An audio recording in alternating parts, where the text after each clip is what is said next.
دنیا کی دو super power آج رشیا امریکہ، اس وقت کی دو سپر پاور فارس اور روم، یہ دونوں ہاتھی کی طرح ٹکراتے تھے۔ عربوں کو تو وہ انسان ہی نہیں سمجھتے تھے۔ یہ جو نوشہرہ ہے ہمارے سرحد میں، یہ نوشہرواں ایران کے بادشاہ نے آباد کیا ہے۔ سرحد تک نوشہروان کی حکومت تھی، کسریٰ کے پردادے کی حکومت، یہ پورا پاکستان اس کی حکومت میں تھا، ترکستان اس کی حکومت میں تھا، ایران، عراق، شام اس کی حکومت میں تھا۔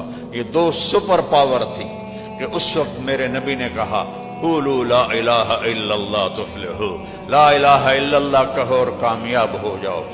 اور پھر فرمایا، وہ میں واپس جاتا ہوں، آپ نے حضرت فاطمہ کو سینے سے لگایا ہوا اور آپ رو رہے ہیں اور فرما رہے ہیں بیٹی نہ رو، آج 3 دن ہو گئے تیرے باپ نے ایک روٹی دا لقمہ نہیں کھاتا، لیکن ایک دن آئے گا، یہ بات بتانی تھی تو میں ادھر ادھر چلا گیا۔ ایک دن آئے گا میری بیٹی کہ اس دھرتی پہ نہ کوئی کچا گھر بچے گا، نہ کوئی پکا گھر بچے گا، نہ لا یبقى، عربی میں سنا دیتا ہوں، لا یبقى على وجه الارض بیت وبر ولا مدر ولا شعر الا ادخلہ اللہ فیہ ان اللہ بعث اباکی بامر لا يبقى على وجه الارض بیت وبر ولا مدر ولا شعر الا ادخلہ اللہ فیہ بعز عزیز وبذل ذلیل حتی یبلغ هذا الامر من حیث یبلغ اللیل والنہار۔ میری بیٹی ایک دن آئے گا تیرے باپ کا کلمہ ہر کچے گھر میں جائے گا، ہر پکے گھر میں جائے گا، ہر جھونپڑے میں جائے گا، ہر خیمے میں جائے گا، ہر ملک میں جائے گا، ہر شہر میں جائے گا، اور جہاں جہاں تک رات جاتی ہے اور جہاں جہاں تک دن جاتا ہے تیرے باپ کا کلمہ پہنچ کے رہے گا۔ جو مانیں گے عزت پائیں گے، جو نہیں مانیں گے ذلیل و خوار ہو جائیں گے۔ آج ہم کیوں ذلیل ہیں؟ وہ کلمہ کچا ہو گیا ہے۔ 57 ملک ہوں مسلمانوں کے اور ذلیل ہو رہے ہوں، یہود و نصارہ کے پاؤں چاٹ رہے ہوں کہ ہم نے کلمے سے دوستی چھوڑ دی، اللہ سے دوستی چھوڑ دی۔ کبھی ہم بھی تم میں بھی چاہا تھی، کبھی ہم بھی تم میں بھی راہ تھی، کبھی ہم بھی تم بھی تھے آشنا، تمہیں یاد ہو کہ نہ یاد ہو۔ ایک چھوٹی سی قوم جن کو اپنے پاس بٹھانا پسند نہیں کرتے تھے، حضرت عمر کا دور آیا اور آپ نے فرمایا تھا فَلْيُبَلِّغِ الشَّاهِدُ الْغَائِبِ، میرا پیغام پہنچانا۔ میرے نبی نے صحابہ کو بھیجا، ملک نہیں فتح کرنے، پیغام حق سنانا ہے، اللہ کا کلمہ سنانا ہے، اللہ کا دین پہنچانا ہے۔ تو اللہ ان کے ساتھ ہے، اللہ کی مدد ان کے ساتھ ہے۔ ملک شام میں حضرت صدیق کے دور میں پہلا لشکر داخل ہوا، حضرت عامر بن عاص کا 8000 کا لشکر، اور سامنے جرجیس رومی سردار 1 لاکھ کا لشکر، 8000 تے 1 لاکھ، کوئی جوڑ بنتا ہے؟ دسو بھائی، کوئی جوڑ بنتا ہے؟ اچانک حملہ کیا رومیوں نے اور 8000 کو ایسے گھیر لیا، چاروں طرف سے راستہ بند کر دیا۔ تو اس میں ایک صحابی ہیں واصلہ بن اسقع، وہ فرماتے ہیں کہ جب ہم نے دیکھا کہ ہم گھر گئے ہیں تو ہم نے کہا آج قبریں یہیں بنے گی، ہاں ہون الماشر، آج ہم میں ایک بھی زندہ نہیں بچے گا اور ہماری قبریں یہیں بنے گی۔ تو عربوں کی عادت تھی عین جنگ میں شعر پڑھتے تھے، اس کو رجز کہتے ہیں، الگ قسم ہے اشعار کی۔ لیکن حضرت واصلہ فرماتے ہیں کہ اتنا خوف تھا اور اتنی شدت کا پریشر تھا کہ ہمیں شعر و شاعری بھول گئی۔ سارا مجمع صحابہ کا ایک لفظ بول رہا تھا، یا رب محمد انصر امت محمد، اے رب محمد امت محمد کی مدد فرما۔ وہ امت تھے، وہ ان کا رب تھا۔ ہم امت تو ہیں لیکن امت ہی نہیں رہے، تو رب نے بھی کہا پھر دوستی تو نہیں ہوگی، دوستی تو ہوگی جب مجھے محمد ہی بن کے دکھاؤ گے۔ کہنے کے سب ایک بول رہے تھے، یا رب محمد انصر امت محمد، اے رب محمد امت محمد کی مدد فرما۔ 8,000 1 لاکھ کوئی جوڑ بنتا ہے؟ ادھے پونے گھنٹے چونا سارے نو ذبح کر دے منا ہے۔ حضرت عبداللہ بن عمر، حضرت عمر کے بیٹے بھی اس لشکر میں شامل ہیں، فرماتے ہیں جب دن ڈھلا، سورج ڈھلا، تو ہم سب کی نظریں بار بار آسمان کی طرف اٹھتی تھیں، تو میں نے آسمان کی طرف دیکھا، تو میں نے آنکھوں سے دیکھا کہ آسمان ایسے پھٹا اور اس میں سے سفید گھوڑے، نکرے گھوڑے نکلے، اور اس پر گھوڑ سوار سفید پگڑیاں اور ہاتھوں میں لمبے لمبے نیزے، اور ان کے آگے ایک گھوڑ سوار سفید گھوڑے پر، سفید پگڑی پر، اور اپنے نیزے کو ایسے لہراتا ہوا کہہ رہا ہے ابشروا یا امت محمد فقد اتاکم اللہ بالنصر، اے امت محمد مبارک ہو، تمہارا رب تمہاری مدد کو آ گیا۔ کہ وہ یوں آئے ہیں اور ہمارے اوپر آ کر غائب ہو گئے، اور آدھا گھنٹہ نہیں گزرا کہ رومی میدان چھوڑ کے بھاگ رہے تھے۔ کیا ہوا؟ اوپر سے تار جڑا ہوا ہے، اور رومی جدید ٹیکنالوجی والے وہ صحابہ کی تلواروں کو دیکھ کے ہنستے تھے، کہتے تکا نہیں ہوتا مکئی دا تکا، کہتا ہے تکے نال ساڈے نال تسی لڑن آئے نا تکے نال، وہاں تو تکے تو تھے نہیں، وہاں تو فرشتے تھے، یوں نکل گئے۔ اور حضرت عمر کے دور میں فتوحات کا دروازہ کھلا تو صحابہ ایران میں داخل ہوئے، روم میں داخل ہوئے، خالد بن ولید، شرحبیل بن حسنہ، ابو عبیدہ بن جراح، عمرو بن عاص، یہ 4 لشکر شام میں روم کی سلطنت میں داخل ہوئے۔ 2 لشکر خالد بن ولید، عیاض بن غنم، یہ عراق میں، ایران میں داخل ہوئے۔ پھر آپ نے خالد بن ولید کو بلا کر شام بھیج دیا، یرموک کی لڑائی سر پر تھی حضرت ابوبکر صدیق نے، اور سعد بن ابی وقاص کو ایران میں صحابہ کے لشکر کا امیر بنا دیا، اور یہ وہاں یرموک، یہاں قادسیہ۔ ایک حدیث سے یاد آ گئی،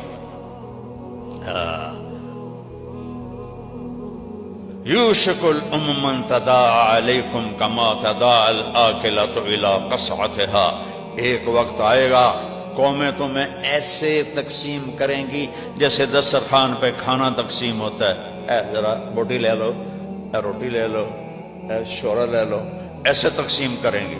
تو صحابہ نے کہا یا رسول اللہ او من قلت نحن یومئذ، ہم تھوڑے ہوں گے؟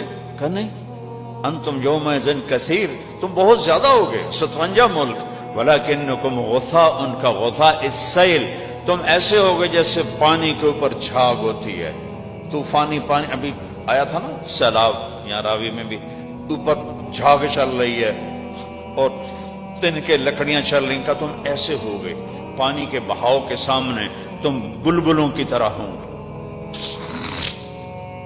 وَلَيَنزِعَنَّ اللَّهُ مِن صُدُورِ عَدُوِّكُمُ الْمَحَابَةَ مِنكُمْ، اللہ دشمن کا روب تمہارے دلوں سے نکال دے گا۔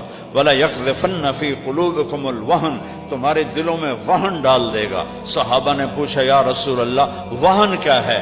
آپ نے کہا دنیا سے محبت کرو گے، موت سے نفرت کرو گے، حب الدنیا و کراہیت الموت۔ اور خالد ابن ولید نے روم کے سردار کو للکار کر کہا تھا میرے ساتھ وہ لوگ ہیں جنہیں موت سے ایسے پیار ہے جیسے تمہیں زندگی سے پیار ہے، جنہیں موت سے ایسے پیار ہے جیسے تمہیں شراب سے پیار ہے۔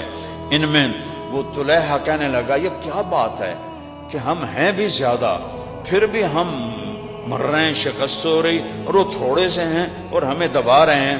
تو اس کے سردار نے کہا کہ بات یہ ہے، یہ جو سامنے ہے نا، ان میں ہر آدمی یہ چاہتا ہے پہلے میں قتل ہو جاؤں، میرا ساتھی بعد وچ قتل ہوئے، تو ساڈے جو ہر کوئی آندا پہلے ایندا بیڑا بڈھے پیچھے میں جاؤں۔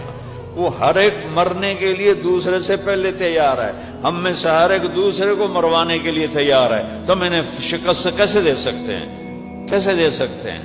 تو قادسیہ کا میدان سجا، صحابہ کی تعداد ٹوٹل 30,000، اور ایرانیوں کا لشکر 1,20,000، کوئی جوڑ بنتا ہے؟ تو حضرت سعد بن ابی وقاص نے ایران کے بادشاہ کے پاس وفد بھیجا، حضرت نعمان بن مقرن، حضرت مغیرہ بن شعبہ اور حضرت عاصم بن عمر تمیمی رضی اللہ تعالیٰ عنہ، ان کو بھیجا۔ تو یزدگرد نے پوچھا تم ہمارے پاس کیا کرنے آئے ہو؟ تمہیں بھوک نے ستایا ہے تو سب کو میں پیسے بھی دیتا ہوں، کپڑے بھی دیتا ہوں، تمہاری خوراک کا بھی انتظام کرتا ہوں، اور تم واپس جاؤ، کیا کرنے ہو یہاں؟ تو حضرت نعمان بن مقرن نے کہا کہ اے امیر، یہ بات نہیں ہے، ہم اب وہ عرب نہیں ہیں، ہم ویسے تھے جیسے تم کہہ رہے ہو، روٹی کو محتاج تھے، پانی کو محتاج تھے۔ اللہ نے ایک نبی بھیجا، اس نے ہمیں ایمان کا راستہ بتایا، اللہ کا پتہ بتایا، اس نے ہمیں حکم دیا کہ ہم دنیا کی قوموں کو جا کر کہیں کہ کلمہ پڑھ لو اور مسلمان ہو جاؤ، اور اگر ایمان نہیں لاتے ہو تو صلح کرو اور ہمیں ہمارے ماتحت ہو کے رہو، اور اگر یہ بھی نہیں کرنا تو پھر تلوار ہمارے تمہارے درمیان فیصلہ کرے گی۔ تو یزدگرد کہنے لگا تم لوگ مجھے کہہ رہے ہو تلوار فیصلہ کرے گی؟ تمہاری اوقات کیا ہے؟ تو مغیرہ بن شعبہ رضی اللہ عنہ کھڑے ہوئے، کہنے لگے اے بادشاہ، یہ عرب کے سردار لوگ تیرے سامنے کھڑے ہیں، کوئی کمی کمین کوئی نہیں کھڑے ہوئے، ہم اب وہ عرب نہیں ہیں، ہمارے پیچھے اللہ ہے، ہمارے پیچھے اللہ کا رسول ہے، ہمارے تمہارے درمیان یا کلمہ پڑھو، تم بھائی بھائی ہو جائیں گے اور پھر کبھی تمہارے شہروں میں واپس نہیں آئیں گے، اور اگر کلمہ نہیں پڑھتے ہو تو ہمارے تابع ہو کے زندگی گزارو تاکہ تمہارا ظلم و ستم ختم ہو، اور اگر یہ بھی نہیں ہے تو پھر تلوار فیصلہ کرے گی۔ تو وہ کہنے لگا یزدگرد، اگر قاصدوں کو قتل کرنا جائز نہ ہوتا تو میں تم تینوں کے سر اڑا دیتا، نکل جاؤ یہاں سے، تمہاری اوقات کیا ہے؟ میں رستم کو بھیج رہا ہوں، تمہیں زمین میں دفن کر دے گا۔ پھر کہنے لگا مٹی لاؤ، مٹی کا ٹوکرا آیا، کہنے لگے تم میں سردار کون ہے؟ تو عاصم بن عمر تمیمی رضی اللہ عنہ کہا میں ان کا سردار ہوں، کہا ٹوکرا دے سر تے رکھو، انہوں نے کہا تھوڑی بس اے اوقات ہے، اے مٹی لے جاؤ، باقی ایران تانوں کچھ نہیں دے گا۔ اصل ایران سارا فارسی تھا۔ تو جب وہ باہر نکلے تو عاصم بن عمر کہنے لگے مبارک ہو ایران کے بادشاہ نے ایران کی چابی ہمیں دے دی، ایران کی سرزمین ہمیں دے دی، اور کہا بھاگو جتنی جلدی ہو سکتا ہے۔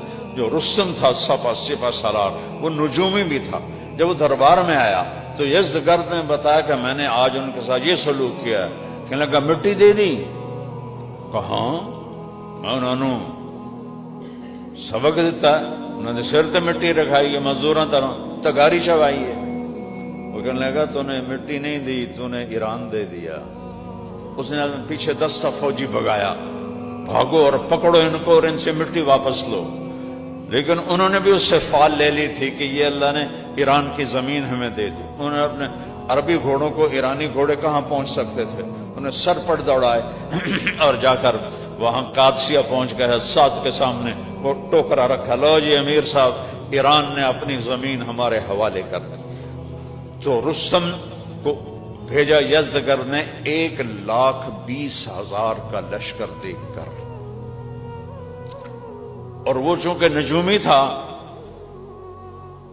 تو اس کو نظر آ رہا تھا کہ فتح کوئی نہیں ہے۔ پھر اس نے خواب دیکھا، البدایہ والنہایہ میں یہ واقعہ لکھا ہوا ہے کہ ایک آسمان سے فرشتہ آتا ہے اور ایرانی فوجوں سے سارے ہتھیار چھین کر ایک کپڑے میں بند کر کے حضرت عمر کو پکڑا دیتا ہے۔ اس کی آنکھ کھل گئی، اس نے کہا لے بھائی ایران دا بیڑا بڑھ گیا ہوں۔ تو اس نے بات کو لمبا کیا، حضرت سعد کو پیغام بھیجا، کوئی آدمی بھیجو ہم اس سے بات کریں، مکالمہ کریں۔ تو آپ نے ربیع بن عامر رضی اللہ تعالیٰ عنہ کو بھیجا، تو اس نے اپنا دربار سجایا اور زرق برق، سونا چاندی، اور بہت بڑا تاج سونے چاندی سے بنا ہوا اس کا تخت۔ تو حضرت ربیع جو تھے وہ ایک عربی گھوڑے کمزور ہوتے تھے، کمزور سے مراد یہ نہیں یعنی دبلے ہوتے تھے، چونکہ کھانا پینا وافر نہیں ہوتا تھا، لیکن طاقت میں صحرائی گھوڑے جیسے ایک شہری اور ایک پہاڑی کا کوئی مقابلہ نہیں. پہاڑی بچے بھی چڑھ جاندے ساڈے بیلیاں کو اتوں تائیں پوڑیاں نہیں چڑھیاں جاندیاں. تو وہ جب پہنچے نا وہاں تو وہ ایرانی ہنسنے لگے کہ ایس گھوڑے تے آئیں ساڈے نال لڑن واسطے.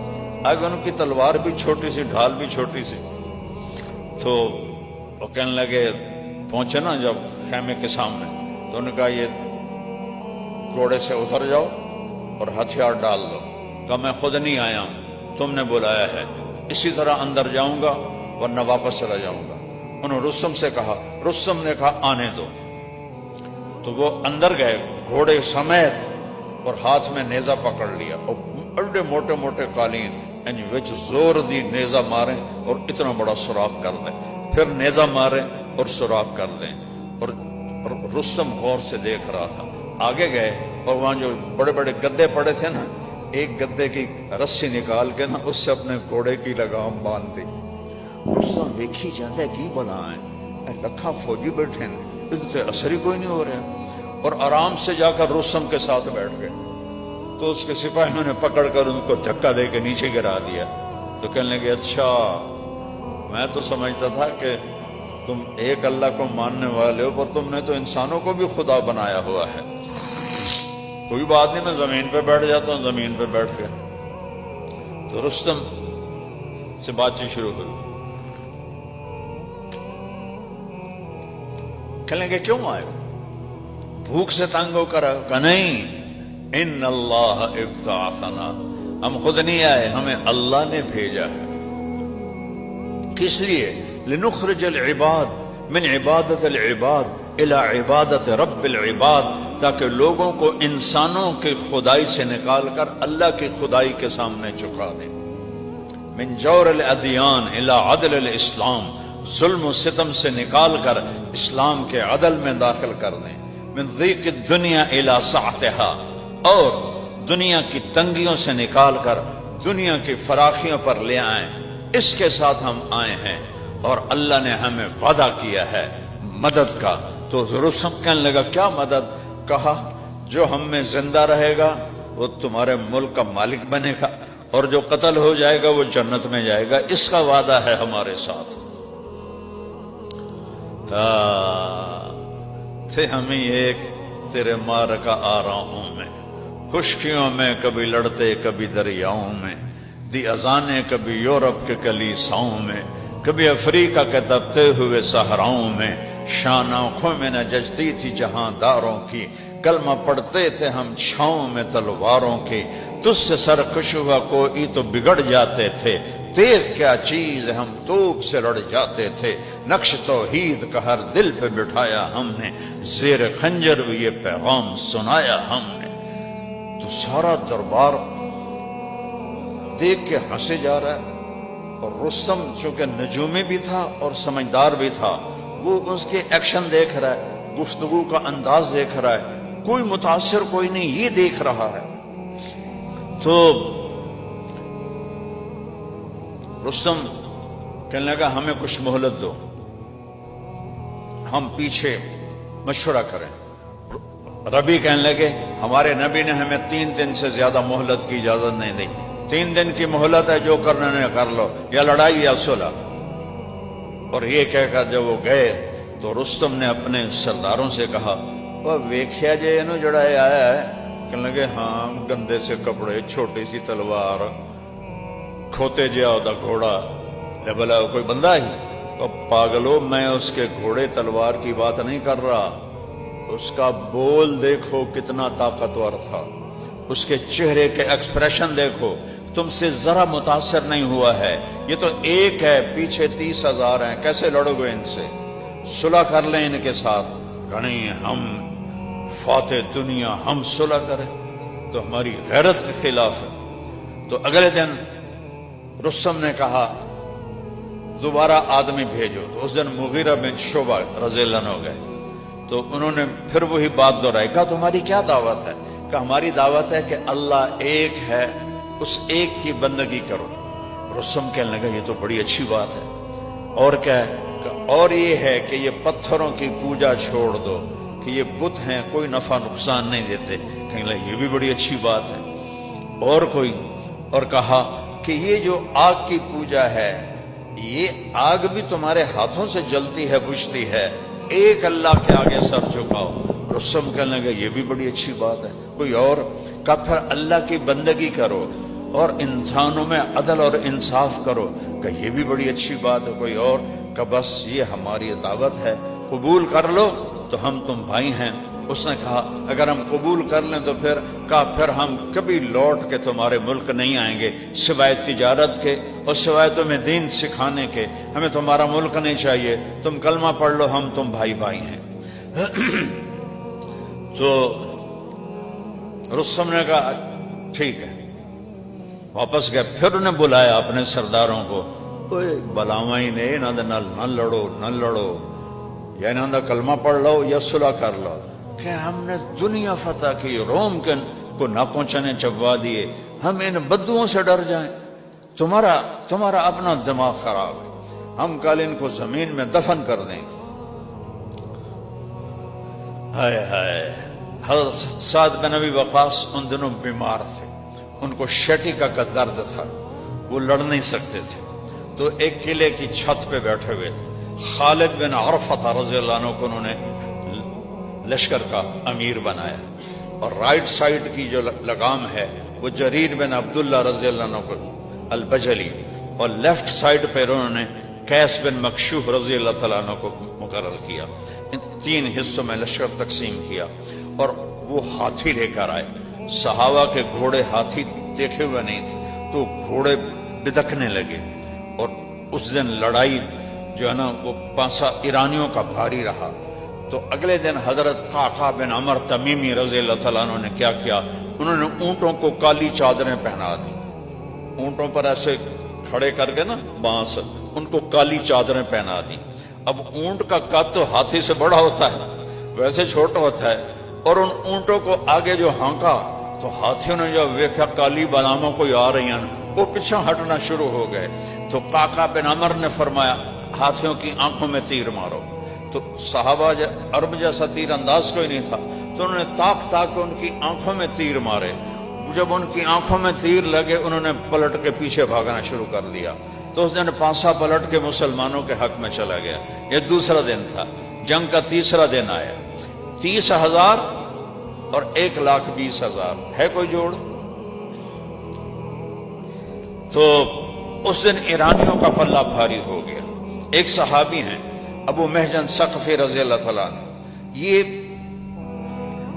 بہت بڑے صحابی ہیں، تو شراب کی عادت نہیں چھوٹی ان سے. کئی دفعہ ان کو حد لگی، کوڑے لگے، پھر پینا شروع کر دیتے تھے. تو حضرت سعد نے حضرت عمر کو لکھا کہ میں ابو محجن کا کیا کروں. کہا اس کو قید میں رکھو، جب تک توبہ نہ کرے اس کو چھوڑو نہیں. تو انہوں نے ان کو وہی اسی قلعے کے نیچے کمرے میں بند کر دیا. ایرانی کو پلہ بھاری ہونے لگا تو ابو محجن تڑپ رہے کمرے میں کہ یا اللہ میں کیا کروں. تو حضرت سعد کی بیگم سلمہ ان کا گزر ہوا. کہنے لگے سلمہ یہ میرے بیڑیاں کھول دے اور مجھے گھوڑا اور تلوار دے دے، اگر میں شہید ہو گیا تو تھوڑی جان چھوٹ گئی، اور اگر میں بچ گیا تو میں واپس آ کے خود ہی بیڑیاں پہن لوں گی. تو وہ کہنے لگی اگر سعد کو پتہ چلا تو مجھے مجبور ناراض ہوں گے، اور آگے چل پڑی. تو انہوں نے شعر پڑھا کفا حزنا ان تلتقی الخیل بالقنا اترک مشدودا علی وثاقیا. میرے درد کے لیے یہی کافی ہے کہ سامنے حق و باطل ٹکرا رہے ہیں اور میں بیڑیوں میں بند پڑا ہوا. اذا قمت عنان الحدید غلقت علی مصاری قد تسم المنادیا.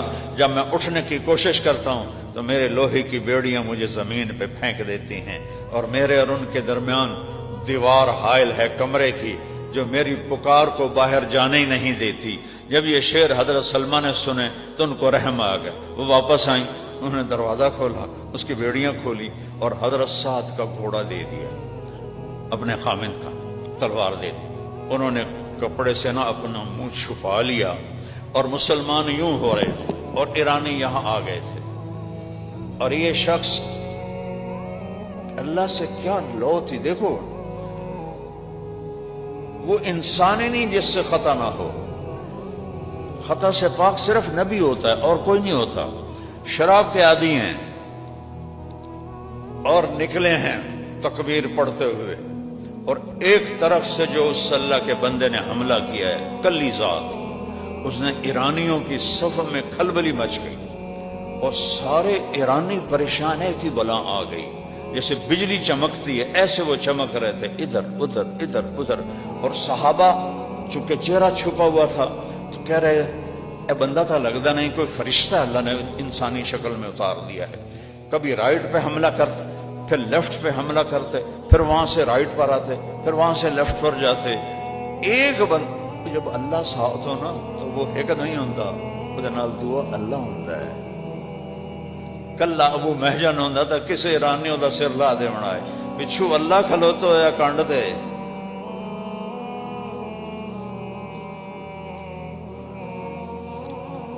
تو وہ اس قدر کھلبلی مچی کہ ایرانی پیچھے ہٹنا شروع ہو گئے.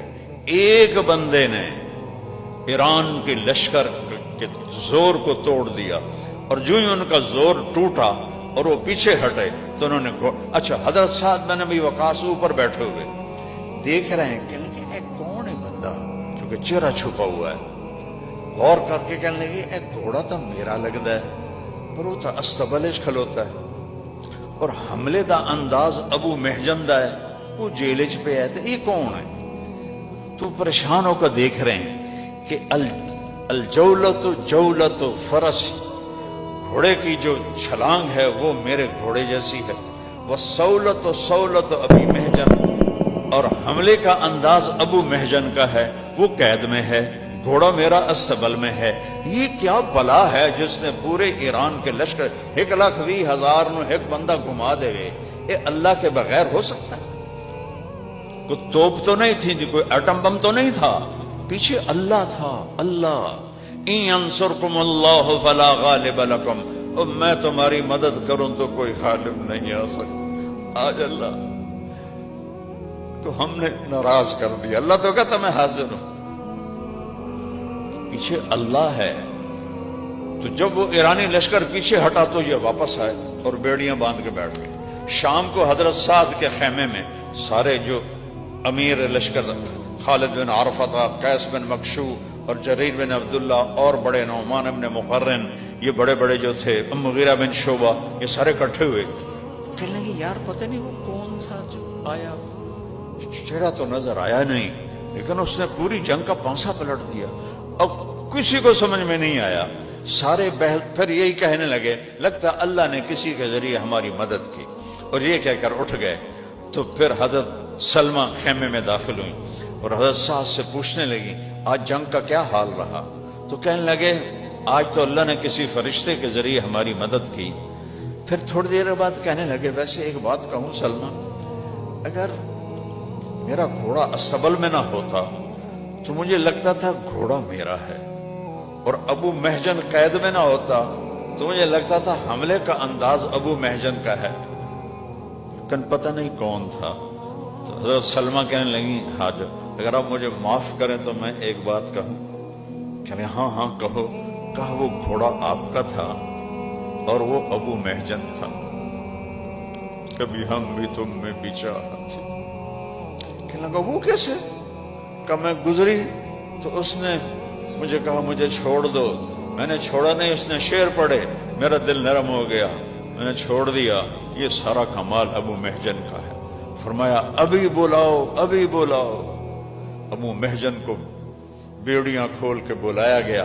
آپ نے گلے لگایا، ماتھا چوما. ابو محجن آج کے بعد جو مرضی کر، تو آزاد ہے، تجھے کوئی سزا نہیں ہے. کہا پھر میری بھی آج کے بعد شراب سے پکی توبہ ہے. پہلے میں اس لیے شروع کر دیتا تھا کہ لوگ کہیں گے کوڑوں کے ڈر سے اس نے شراب چھوڑی، تو میں پھر شروع کر دیتا تھا. اب آپ نے مجھے معاف کیا تو میری بھی توبہ ہے.